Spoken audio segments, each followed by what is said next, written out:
Allahumma salli wa sallim wa barik alaihi.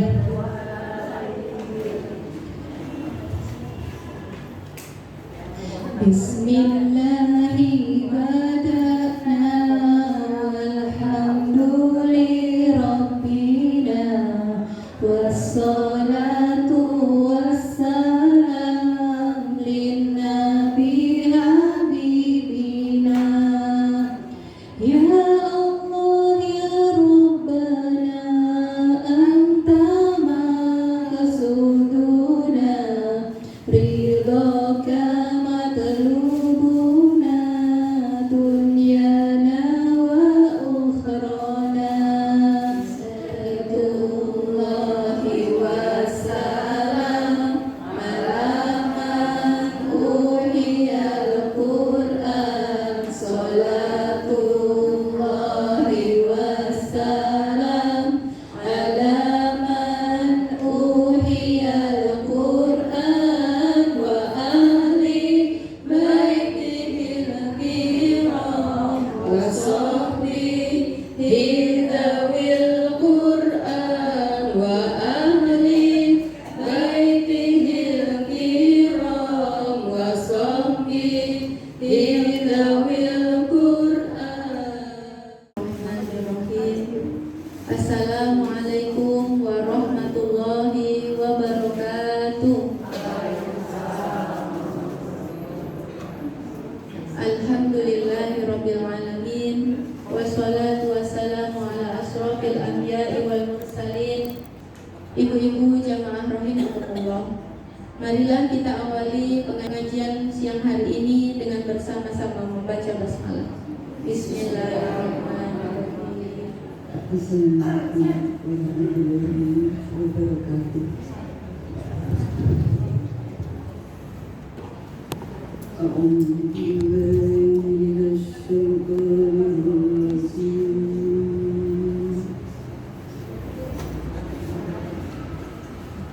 Bismillahirrahmanirrahim.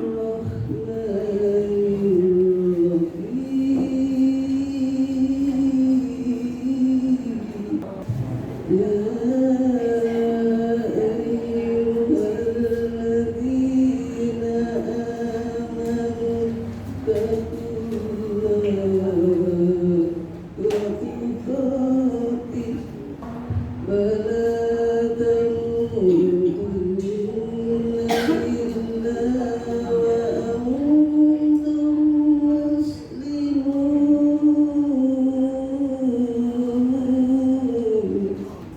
Aku berlindung diri kepada Allah dari godaan setan yang terkutuk dengan menyebut nama Allah yang Maha Pengasih lagi Maha Penyayang.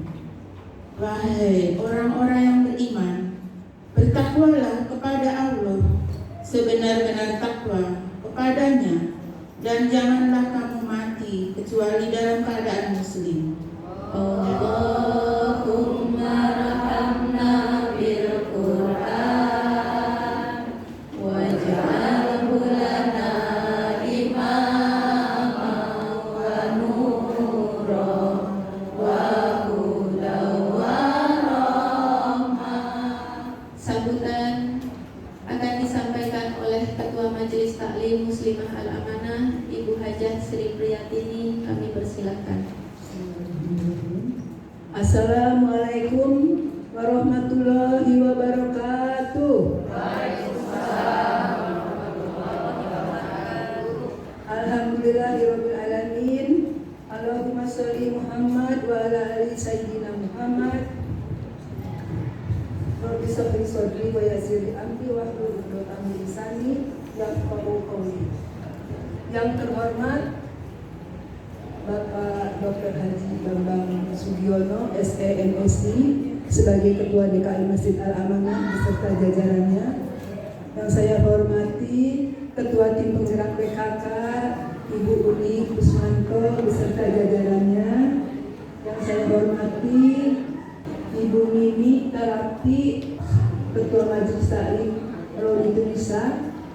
Yang saya hormati Ibu Nani Bambang Sugiono sebagai penasehat Muslimah Al-Amanah beserta jajarannya. Yang saya hormati pula Ibu Hajah Mansur, alhamdulillah berada di tengah-tengah kita. Yang saya hormati ibu-ibu anggota Majelis Taklim Muslimah Al-Amanah yang saya banggakan dan saya cintai serta saya sayangi. Yang saya hormati pula Ustadz Yasir Bustomin Al-Qori yang insya Allah nanti sebentar lagi akan mengisi ceramah kita mengenai taharoh ya ibu-ibu. Insya Allah nanti beliau akan datang kurang lebih jam 1:34 atau setelah Yasin. Hadirin yang berbahagia yang kami hormati, pertama-tama marilah kita panjatkan puji dan syukur kita kehadirat Allah Subhanahu wa Ta'ala bahwa pada siang hari ini kita dapat memenuhi panggilan mengisi acara rutin pengajian di Masjid Al-Amanah yang kita cintai ini, yang sangat mulia ini. Alhamdulillah ibu-ibu berkenan hadir dengan meringankan langkah ya Bu ya, alhamdulillah. Salawat dan salam marilah kita haturkan kepada junjungan Nabi besar Muhammad SAW beserta keluarga, para sahabatnya dan kita semuanya sebagai umatnya. Semoga insya Allah kita semuanya nanti lihat syafaatnya dari beliau.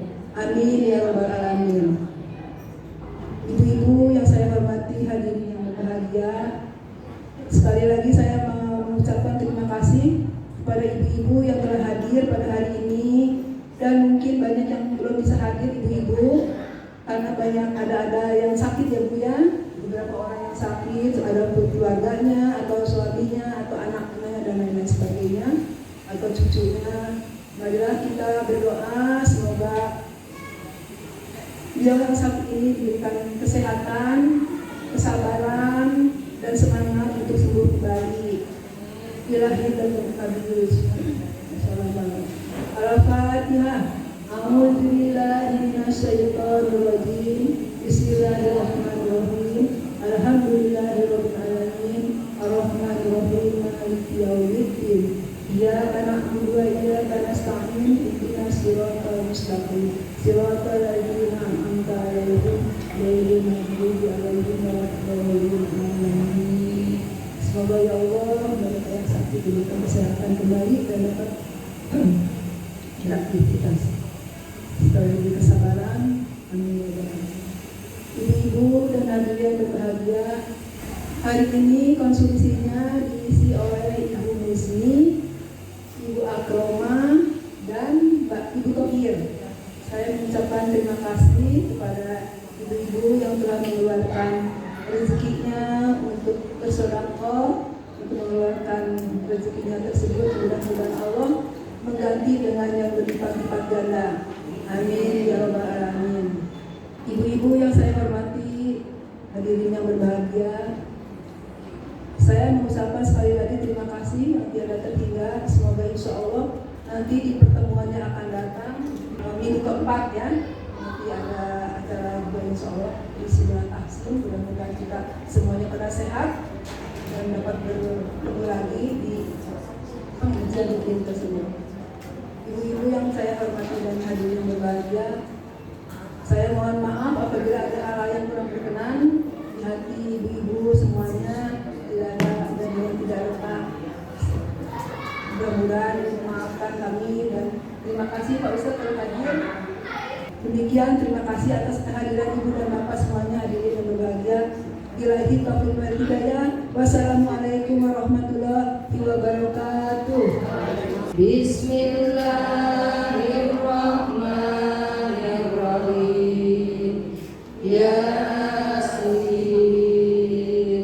wal Qur'anil Hakim. Innaka laminal mursalin ala siratim mustaqim. Tanzilal azizir rahim. Litundira qauman ma undira aba'uhum fahum ghafilun.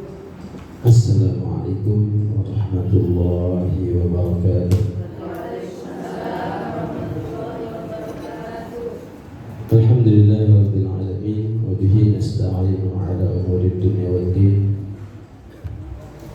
والصلاة والسلام على أشرف الأنبياء والمرسلين سيدنا مولانا محمد وعلى آله وأصحابه أجمعين. ما بعد. Para hujjah, para ibu-ibu yang kami muliakan, yang tidak bisa kami sebutkan satu persatu, tapi tidak mengurangi rasa hormat dan ta'zim kami.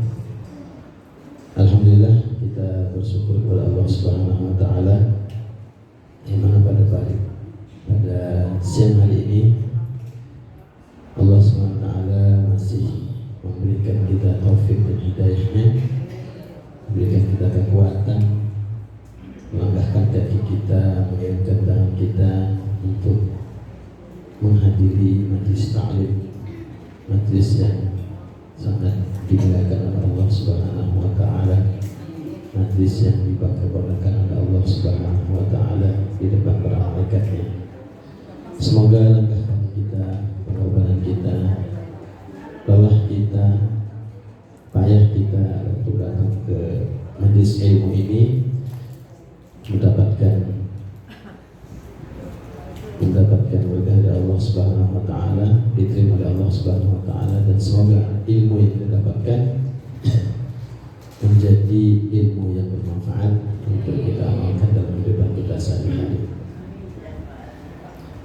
Jemaah yang dengan Allah Subhanahu wa taala, sebelumnya ini bukan tausiah tapi kajian ya. Nah, tausiah itu biasa ceramah. Kalau ceramah kali ini kita mau mengkaji kitab ya. Jadi mengkaji kitab namanya Bulughul Maram. Nah, ini sudah biasa di sini dikaji ya. Tapi kan waktunya siang ya kalau di alam-alam. Dan itu ibu-ibu banyak yang nggak bisa ikut ya. Nah, jadi kami ingin belajar ya, kita sama-sama belajar, kita supaya sama-sama dapat ilmu dari kitab Bulughul Maram. Nah, kita kaji di kesempatan kali ini. Sebelum kita mulai mengkaji kitab ini, terlebih dahulu kami akan sedikit mengulas biografi atau biografi penulis ya. Kita Bulughul Maram ini dikarang atau merupakan karya dari ulama besar, namanya Ibnu Hajar Al-Asqalani. Ibnu Hajar Al-Asqalani, nama aslinya itu Ahmad bin Ali bin Muhammad bin Muhammad Al-Kinani. Beliau adalah ulama asli Palestina ya. Ulama Palestina, walaupun beliau lahir di Irak ya, tapi nama Al-Asqalani itu dinisbatkan ke nama suatu tempat di Palestina. Dan beliau adalah ulama Palestina. Dan banyak sekali ulama-ulama yang lahir di Palestina, asli orang Palestina, seperti Imam Syafi'i, itu beliau lahir di Gaza ya. Beliau merupakan ulama Palestina juga. Imam Tabrani, ulama hadis, itu juga ulama Palestina. Jadi Palestina itu masya Allah banyak mengeluarkan ulama-ulama. Tapi sekarang sudah dikuasai oleh Israel atau semoga Allah hancurkan mereka. Amin. Para jemaah, Imam Ibnu Hajar ini lahir pada tahun 733 Hijriah ya, di Kairo. Orang Palestina, orang baik, tapi lahir di Kairo ya. Dan wafat pada tahun 852 dalam usia 79 tahun. Orang katanya ketika dimakamkan ini, pasar di Kairo itu sampai tutup 3 hari ya. Karena semua orang, semua penduduk di situ itu ikut dalam pengemudian beliau. Jadi memang beliau besar, ulama yang sampai dulu kan beliau itu adalah Amirul Mu'minin fil Hadis ya, Amirul Mu'minin fil Hadis. Dan beliau ini dari kecil itu sudah yatim piatu. Umur 4 tahun ditinggal ayahnya. Kemudian setahun kemudian umur 5 tahun ibunya meninggal. Kemudian beliau diasuh oleh kakeknya yang sekaligus gurunya.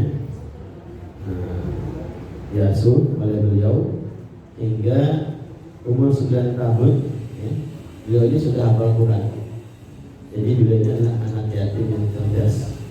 Umur 9 tahun sudah hafal Quran ya. Kita sudah umur segini ya, sama yang salur kadang-kadang bawa balik ya. Tapi beliau umur 9 tahun sudah hafal Quran, luar biasa. Kemudian umur 12 tahun udah ngaji hadis. Jadi dulu itu ulama dulu ngaji hadis itu langsung ngambil ke ulama. Jadi misalnya di Sunda ada ulama yang punya satu hadis juga kami. Nanti di Cepaka ini ada ulama yang punya satu hadis tidak itu. Sampai guru beliau ini sampai kurang lebih dari 600 gurunya. Guru beliau itu 600. Jadi guru beliau sampai 600 lebih. Karena satu orang satu hadis, satu orang satu hadis gitu ya. Satu orang 3 hadis, 4 hadis. Sampai 600 guru. Luar biasa ya. Dan beliau ini hafal hadis 100.000 beserta matan, beserta sanad itu beliau.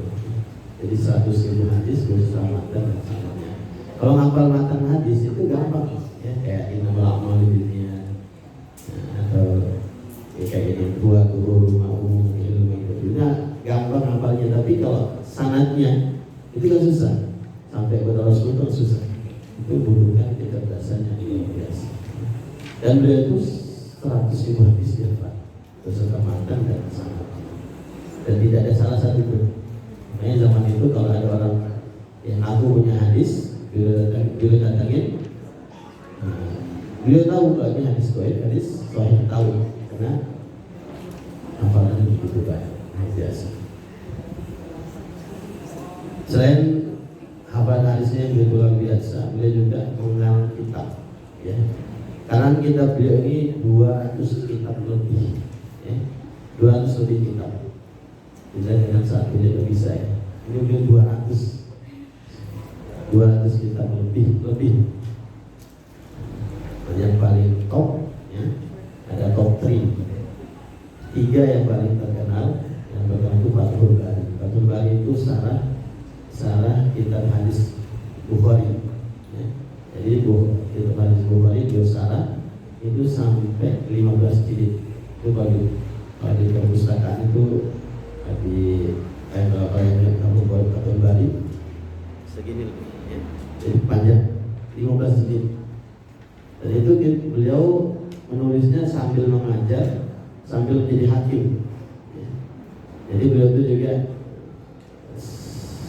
ketika di Kairo di Mesir itu diangkat menjadi hakim agung, ya. Menjadi hakim agung. Nah, sambil kesibukannya menjadi hakim, sambil mengajar juga, sambil menulis kitab, sampai bisa menulis kitab dengan Fathul Bari, sarah hadis Bukhari yang jilidnya itu sampai 15 jilid. Luar biasa ya. Kemudian yang terkenal lagi itu kita Bulughul Maram. Nah, yang akan kita kaji ini kita beliau ini kitab hadis, ya. Kitab hadis. Kemudian ada lagi Hibut Tahdhib. Itu jarang kita dengar, tapi sekarang yang kita kaji ini kita Bulughul Maram. Jadi Bulughul Maram ini berisi kitab-kitab hadis fi adillatil ahkam, dalil-dalil memuat tentang hadis-hadis yang memuat tentang dalil-dalil hukum yang ada dalam Islam. Dan ini menjadi rujukan semua mazhab, ya, mazhab Hanafi, mazhab Maliki, mazhab Syafi'i dan Hambali, rujukannya hadis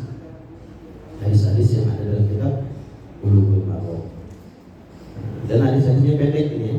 Hadisnya pendek. Kenapa beliau pilih hadis yang pendek? Ini salah satu tujuannya adalah untuk mudah dihafal. Jadi kalau anak-anak pondok itu mudah menghafal hadis bulu-bulu maram.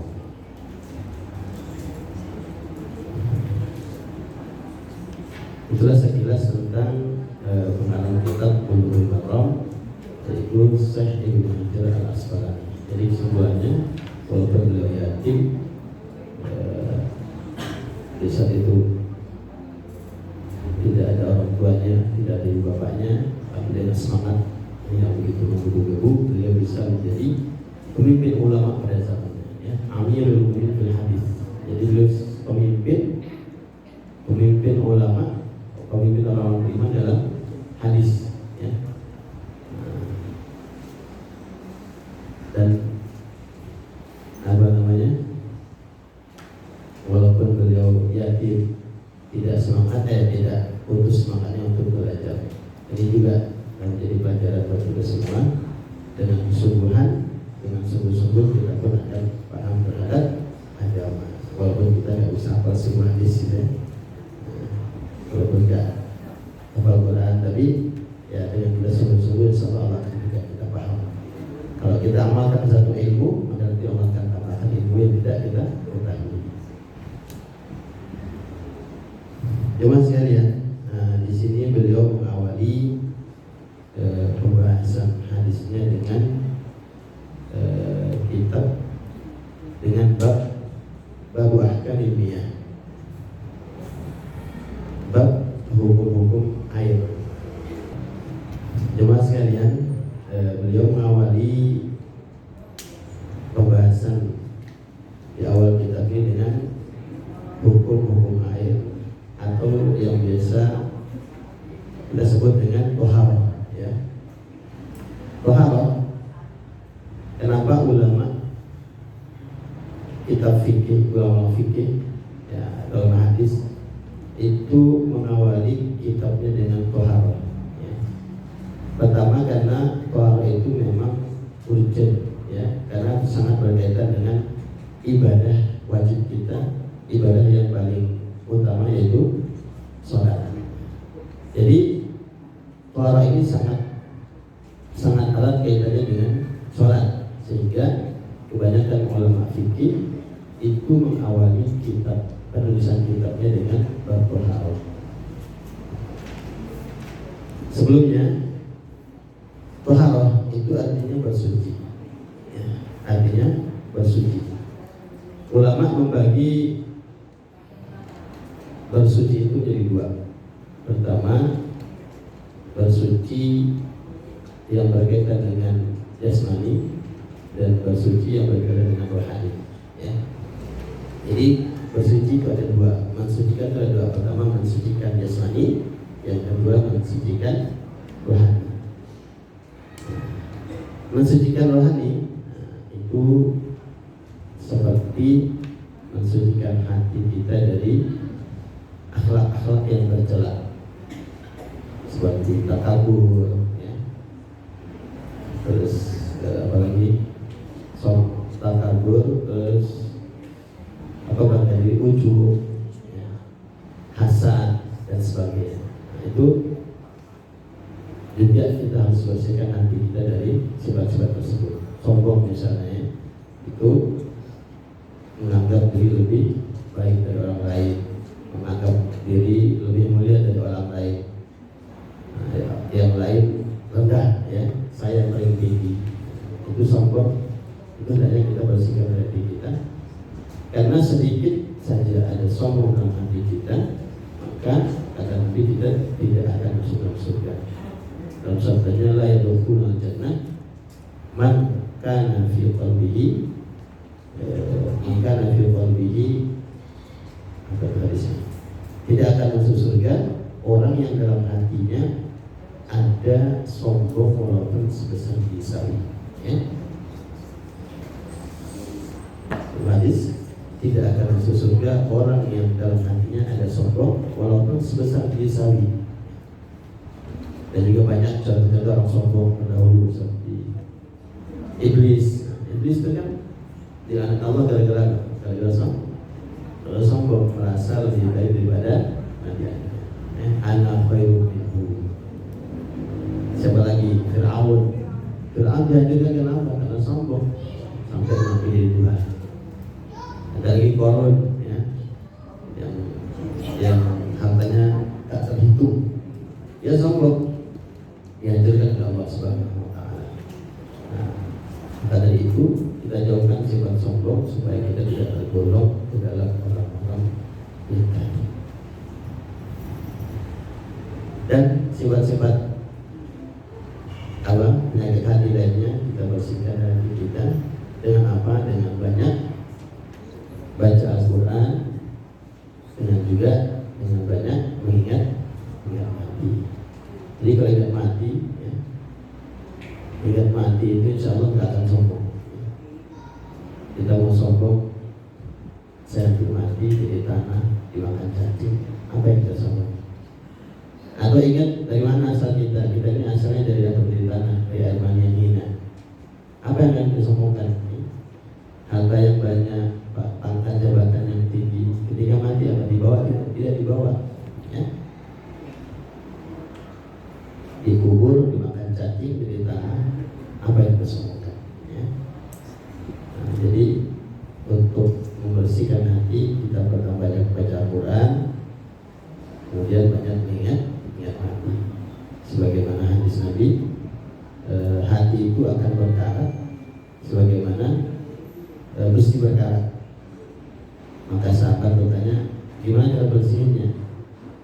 Kasratul dzikril maut wa tilawatil Quran. Banyak mengingat mati, banyak mengingat mati dan membaca Al-Quran. Ya. Karena orang sombong itu karena hatinya berkarat, hatinya tertutupi dengan kesombongan, tertutupi dengan penyakit-penyakit hati, ya, sehingga hatinya berkarat, penyakit hati pun akan timbul. Nah, caranya gimana penyakit hati dihilangkan? Ya tadi, ya, banyak baca Quran, banyak mengingat maut, dan juga senantiasa perbaiki iman. Bagaimana cara perbaiki iman? Nabi SAW bersabda, jadidu imanakum. Wahai sahabat, perbaiki iman kalian. Ya. Sahabat bingung gimana cara perbaiki iman, ya? Bukankah saya selalu sholat, bukankah saya selalu mentaati Allah? Maka mereka bertanya, bagaimana cara perbaiki imannya Rasulullah? Cara perbaiki iman adalah dengan aksiru min qauli la ilaha illallah. Banyak-banyaklah mengucapkan la ilaha illallah. Tidak ada yang berhak disembah kecuali Allah. Tidak ada yang bisa memberikan manfaat kecuali Allah. Tidak ada yang bisa memberikan mudarat kecuali Allah. Itu kita tanamkan lagi kita. Kita ini tidak bisa apa-apa. Kita bisa apa-apa karena Allah. Kita bisa berjalan diperjalankan Allah. Kita bisa melihat karena Allah kasih kita lihat. Dan kita bisa berbicara karena dibicarakan Allah. Jadi la ilaha illallah itu bukan hanya tidak ada yang berhak disembah selain Allah. Tidak ada, la ilaha itu artinya tidak ada yang mampu memberi manfaat dan mudarat kecuali Allah Subhanahu wa Ta'ala. Itu salah satu cara untuk memperbaharui iman.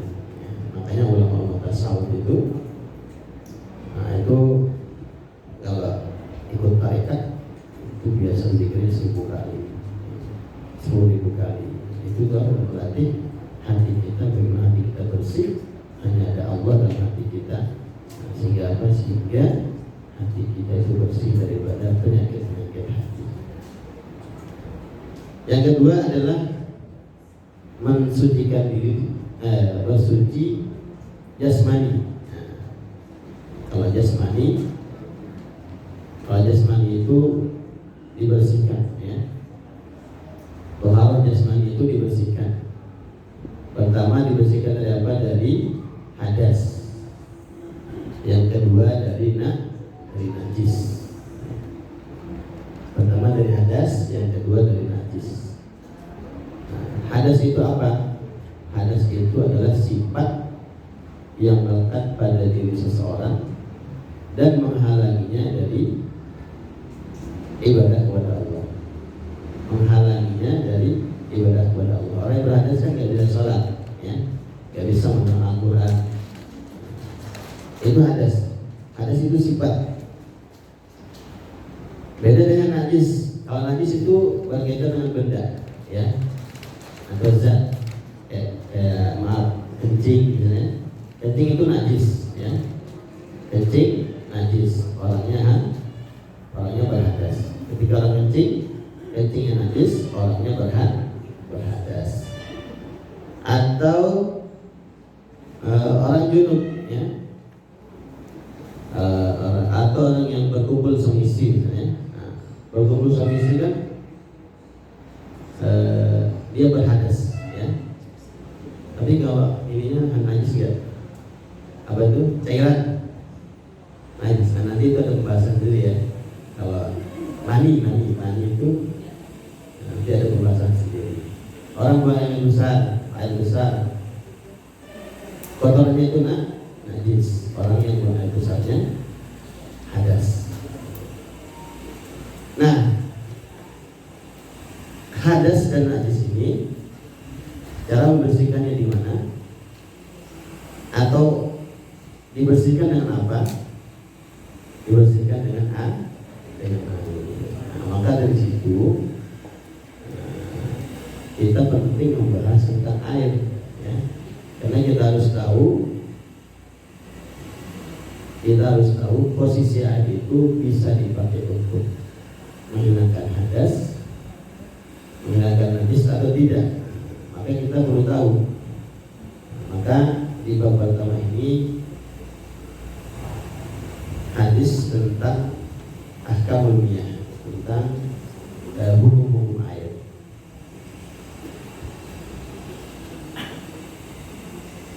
Wabihi wa ilayhi qala an Abi Hurairah radhiyallahu anhu qala Rasulullah sallallahu alaihi wasallam fil bahri huwa tuhuru ma'uhu al-hillu maitatuhu.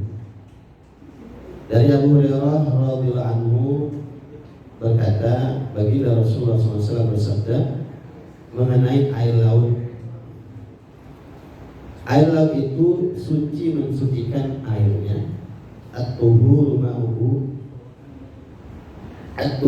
ma'uhu, airnya suci mensucikan.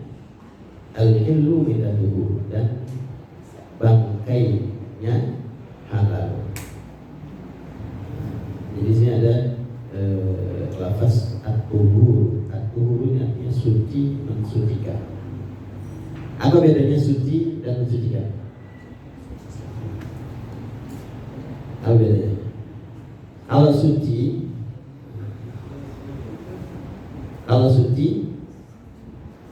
bisa saja dia tidak mensucikan. Tapi kalau mensucikan, dia sudah pasti suci. Jadi ada air suci tapi tidak mensucikan, ada juga air yang suci dan mensucikan. Kalau suci mensucikan itu contohnya air mutlak, ya. Air mutlak, air asli, ya. Kalau dalam kitab Fathul Qorib itu ada 7 al-miyahul lati yajuzu at-tahuru biha sab'umiyah, tiga macam air. Pertama air hujan, air laut, air sungai, air mata air sumur, air salju, dan air embun. Kaidahnya kullu ma nazala minas sama wa ma naba'a minal ardi. Setiap yang turun dari air yang turun dari langit dan yang keluar dari bumi, dua tuhur. Jadi setiap air yang turun dari langit dan keluar dari bumi itu hukumnya suci, ya. Itu namanya air mutlak.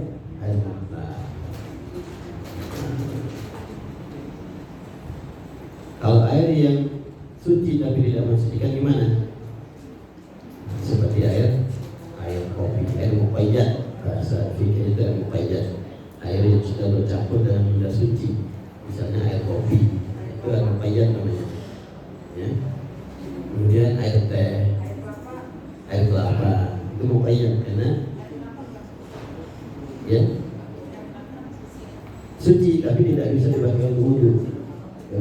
juga mandi ya, untuk menghilangkan hadas besar.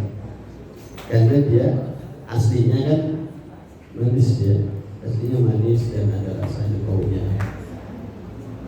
Nah, jadi tidak bisa dipakai untuk bersuci. Itu namanya air muqayyidah atau air sop ya. Jangan dulu pakai sop. Walaupun suci untuk dimakan, tapi tidak suci untuk tidak bisa mensucikan. Itu bedanya air suci dan mensucikan. Semoga hajat-hajat kita yang ada di sini, hajat dunia maupun akhirat, dimudahkan dan dikabulkan Allah SWT. Karena kita yang lagi ujiannya, lagi ulangan, semoga dimudahkan Allah, diberikan pemahaman, diberikan kemudahan menjawab soal-soalnya sehingga mendapatkan nilai yang terbaik. A'udzubillahi minasyaitonir rajim. Bismillahirrahmanirrahim. Alhamdulillahi rabbil alamin. Hamdan hamidin, hamdan na'amin. Hamdan syakirin, hamdan yuwaffi ni'amahu wa yukafi'u mazidah. Ya Rabbana lakal hamdu kama yanbaghi li jalali wajhikal karim wa li'azimi sultanik. Allahumma salli ala sayyidina Muhammad wa ala ali sayyidina Muhammad. Allahumma inna nastahfizuka wa nastawdi'uka diyanana wa abdanana wa anfusana wa amwalana wa ahlana wa kulla shay'in a'taytana. Allahumma ihfazna wa iyyahum fi kanafika wa amanik wa 'iyadika wa jiwarika min kulli shaytanin marid وجبار عنيد وذي عين وذي بغي وذل من شر كل ذي شر إنك على كل شيء قدير. اللهم فقهنا في الدين وعلمنا تأويل. اللهم فقهنا في الدين وعلمنا تأويل. اللهم إنا نسألك إيمانا لا يرتد ونعيما لا ينفد وقرة عين لا تنقطع ولذة النظر إلى وجهك الكريم ومرافقة نبينا محمد صلى الله عليه وسلم في جنات النعيم. ربنا تقبل منا إنك أنت السميع العليم وتب علينا إنك أنت التواب الرحيم. اللهم اشف مرضانا ومرضى المسلمين. اللهم اشف مرضانا ومرضى المسلمين. اللهم اشف شفاء تامة